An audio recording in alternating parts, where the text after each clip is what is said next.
بسم اللہ الرحمن الرحیم اعوذ باللہ من الشیطان اللعین الرجیم بسم اللہ الرحمن الرحیم نحمده ونصلی علی رسولہ الکریم وآلہ الاطہار۔ عزیز طلاب اکرام، کتاب توضیح المسائل کے دروس ہم مسلسل پڑھ رہے ہیں۔ جن دروس میں سے آج ہم سبق نمبر 36 پڑھیں گے کہ جس کا عنوان ہے سونے اور چاندی کا نصاب۔ سونے اور چاندی کے دو نصاب ہم مکمل طور پر آپ عزیز طلاب کو سمجھا چکے ہیں کہ کس طرح ان کے دو نصاب بنتے ہیں اور کتنے بنتے ہیں۔ گزشتہ اسباق میں ان کی تفصیل ہم پڑھ چکے ہیں۔ آگے کے مسائل ہم بیان کرنے کی کوشش کرتے ہیں۔ مسئلہ نمبر 1861، وہ سکہ دار سونا اور چاندی جنہیں عورتیں بطور زیور پہنتی ہوں جب تک وہ رائج ہوں، یعنی اور سونے اور چاندی کے سکوں کے طور پر ان کے ذریعے لین دین ہوتا ہو، احتیاط کی بنا پر ان کی زکوٰۃ دینا واجب ہے۔ لیکن اگر ان کے ذریعے لین دین کا رواج باقی نہ ہو تو ان پر زکوٰۃ واجب نہیں ہے۔ کہنے کہ اگر سکہ دار سونا اور چاندی جنہیں عورتیں زیور کے طور پر پہنتی ہیں، زینت کے لیے پہنتی ہیں، تو کہہ رہے ہیں کہ اگر وہ رائج ہو، یعنی اس وقت سونے اور چاندی کے سکوں کے ذریعے لین دین کا رواج اگر ہو، رائج ہو، باقی ہو ان کے ذریعے سے، تو اس صورت میں احتیاط کی بنا پر ان پر زکوٰۃ، زیورات جو ہیں ان پر بھی زکوٰۃ احتیاط کے طور پر دے۔ لیکن اگر ان کے ذریعے سے لین دین کا رواج باقی نہ ہو تو ان پر زکوٰۃ واجب نہیں ہے۔ اگر لین دین کا رواج نہ ہو تو پھر جو عورتیں زیور پہنتی ہیں اس پر زکوٰۃ واجب۔ اب آ جائیے مسئلہ نمبر 1862۔ جس شخص کے پاس سونا اور چاندی دونوں ہوں، اگر ان میں سے کوئی بھی پہلے نصاب کے برابر نہ ہو، مثلا اس کے پاس 104 مسکال چاندی اور 14 مسکال سونا ہو تو اس پر زکوٰۃ واجب نہیں ہے۔ اب یہاں پر ذرا تھوڑا سا غور کریں کہ یہ تو ہمیں پہلے سے ہی یہ بتا چکے ہیں کہ اگر نصاب تک نہ ہو تو زکوٰۃ واجب نہیں ہے، تو پھر یہاں پر اس کو تکرار کرنے کی ضرورت کیا تھی؟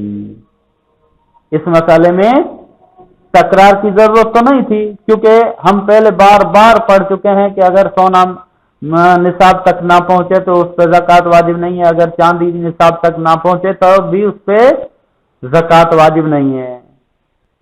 لیکن آپ اگر ذرا سا غور کریں گے اس کی عبارت پہ تو آپ کو بات سمجھ میں آئے گی کہ اس مسئلے کو تکرار کیوں کیا گیا ہے۔ اس کو مسئلے کو تکرار کرنے کا مطلب یہ ہے کہ ہم پہلے جو بار بار بیان کر چکے ہیں وہ ایک چیز کا بیان کر چکے ہیں کہ مثلا جس کے پاس سونا ہو، صرف سونا، اور وہ نصاب تک نہ پہنچے تو زکوٰۃ نہیں ہے۔ جس کے پاس چاندی ہو، صرف چاندی، اگر وہ بھی نصاب تک نہ پہنچے تو زکوٰۃ نہیں ہے۔ یہ تو سمپل سی بات ہے، بار بار ہم سن کے آئے۔ لیکن یہاں پہ جو یہ مسئلے میں بیان کر رہے ہیں کہ ایک ہی شخص کے پاس سونا بھی ہے، چاندی بھی ہے، لیکن دونوں نصاب تک نہیں پہنچ رہے. اب کیونکہ اس کے بعد مال تو زیادہ ہے، کافی حد تک چاندی ہے، کافی حد تک سونا ہے، تو کہیں ایسا نہ خیال ہو کہ ان کو ملا کر اتنا مال بنتا ہے تو ان پر ملا کر زکات ہوگی. ایسا نہیں ہے، بلکہ کہہ رہے ہیں کہ اگر کسی کے پاس چاندی بھی ہو، کسی کے پاس سونا بھی ہو، اور دونوں اگر نصاب تک نہ پہنچے، مثلا چاندی اس کے پاس 104 مسکال ہو اور اس کے ساتھ ساتھ سونا بھی ہو جو کہ 14 مسکال ہو، تو دونوں پر زکات نہیں ہوگی.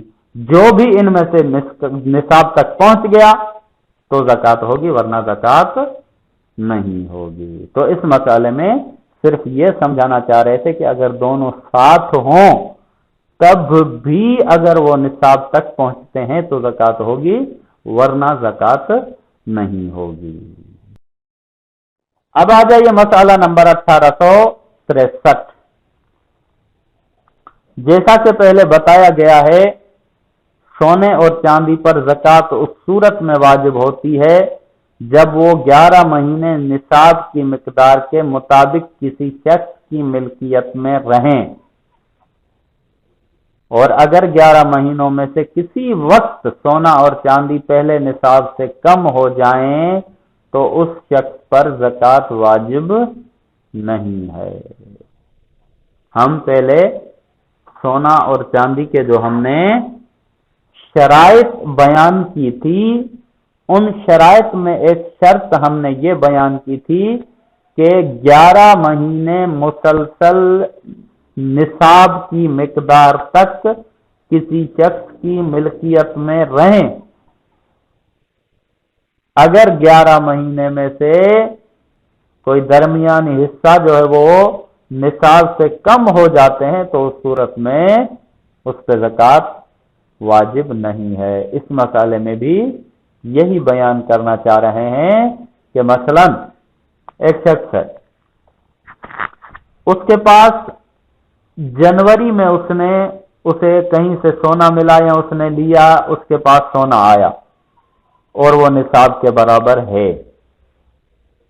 اب جنوری، فروری، مارچ، اپریل، مئی، دسمبر تک، ستمبر، اکتوبر، نومبر، دسمبر، نومبر تک، نومبر بھی اس کے پاس نصاب تک باقی رہا، 11 مہینے مکمل ہوئے، اس پر زکات واجب ہو جائے گی. اب کہہ رہے ہیں کہ درمیان میں کیا ہوا کہ جون کے اندر وہ نصاب سے کم ہو گیا، مثلا اس نے خرچ کر دیا یا کسی جگہ پہ اس سے تلف ہو گیا، کسی طریقے سے جو نصاب کی مقدار تھی وہ جون کا 1 مہینہ جو ہے اس سے نصاب سے کم ہو گیا.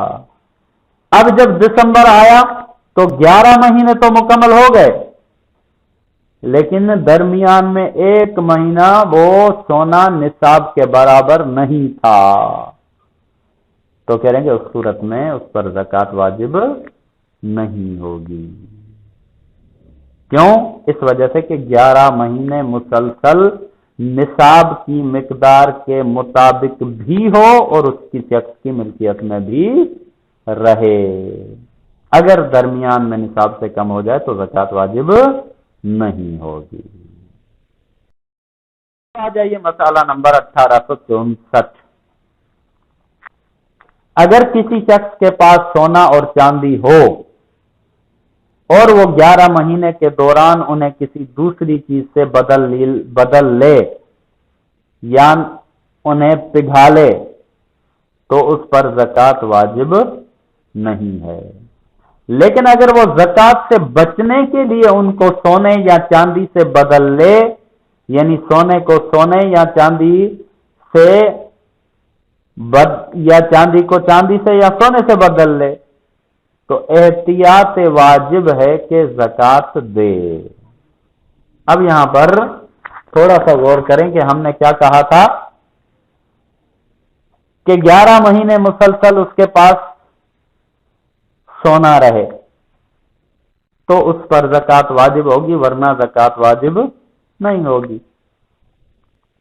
اب اس نے کیا کیا کہ 11 مہینے مکمل ہونے سے پہلے پہلے اسے اس نے بدل لیا.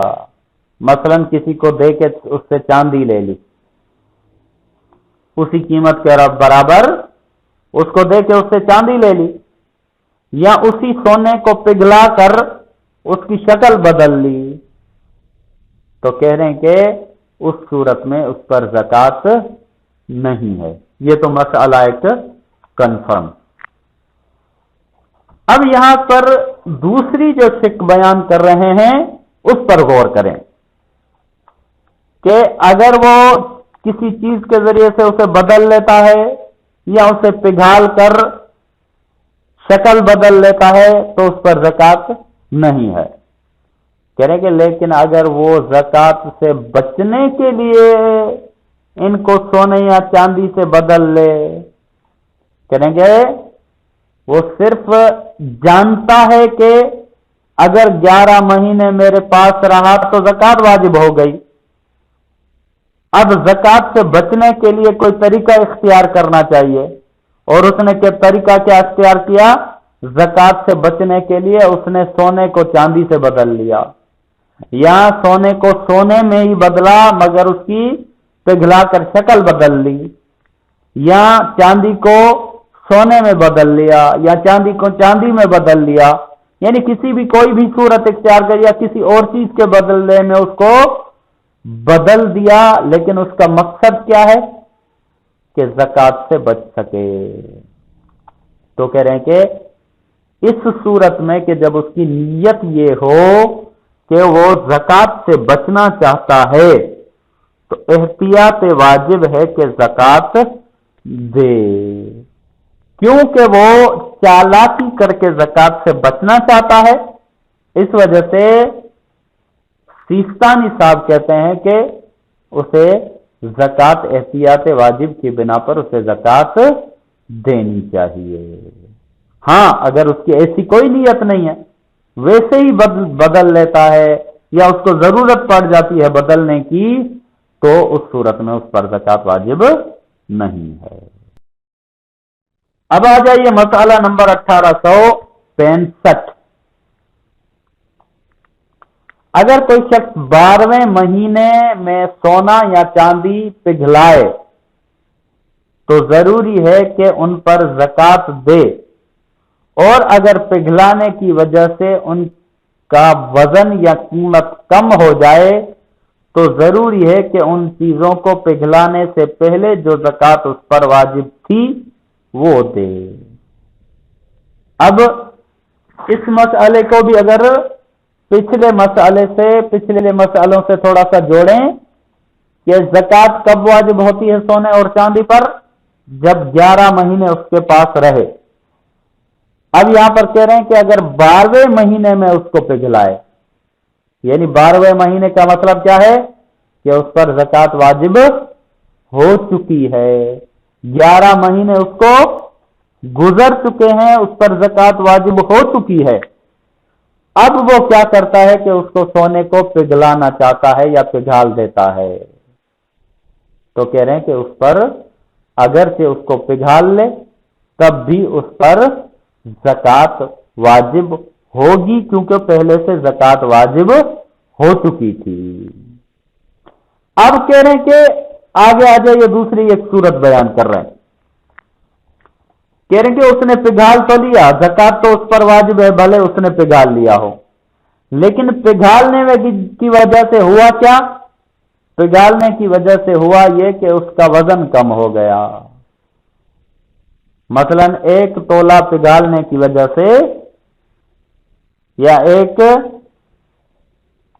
مسکال میں سے کچھ حصہ جو ہے وہ اس کا کم ہو گیا، یا پہلے جو ہے اس کی صورت اچھی تھی، اس کی کوالٹی اچھی تھی، پگھالنے کی وجہ سے اس کی کوئی کوالٹی میں کچھ فرق پڑ گیا، اس کی قیمت گر گئی. اب کیا ہوگا؟ زکوٰۃ کتنی اسے دینی پڑے گی؟ تو کہہ رہے ہیں کہ کیونکہ اس پر زکوٰۃ پہلے واجب ہو چکی تھی، اب جو اس کی پہلی والی قیمت تھی جو اس کا پہلے والا وزن، پگھلانے سے پہلے والا وزن یا وہ پہلے والی قیمت تھی، اس پر اسے زکوٰۃ دینی پڑے گی. جو کم ہو گئی ہے اس کی بھی اس سے زکوٰۃ ادا کرنی پڑے گی. یعنی یوں نہیں کر سکتا کہ اگر اس میں سے مثلاً اس کی قیمت گر جائے، پہلے جو ہے وہ 1,10,000 کا سونا بنتا تھا، لیکن پگھلانے کی وجہ سے وہ 1,00,000 کا بچ گیا، تو اب اس کو زکوٰۃ جو ہے وہ 1,10,000 کی دینی ہے، نہ کہ 1,00,000 کی. کیوں؟ اس وجہ سے کہ اس نے زکوٰۃ واجب ہونے کے بعد اسے پگھلایا ہے، حالانکہ اسے زکوٰۃ واجب ہو چکی تھی، اسے پہلے سے زکوٰۃ اس پر دے دینی چاہیے تھی. تو کہہ رہے ہیں کہ ان کا وزن یا قیمت کم ہو جائے تو ضروری ہے کہ ان چیزوں کو پگھالنے سے پہلے جو زکوٰۃ اس پر واجب تھی وہ زکوٰۃ دے، نہ کہ ابھی قیمت کے کم ہونے یا وزن کے کم ہونے کے بعد جو ہے اس پر زکوٰۃ دے گا. وصلی اللہ علیہ وآلہ وسلم.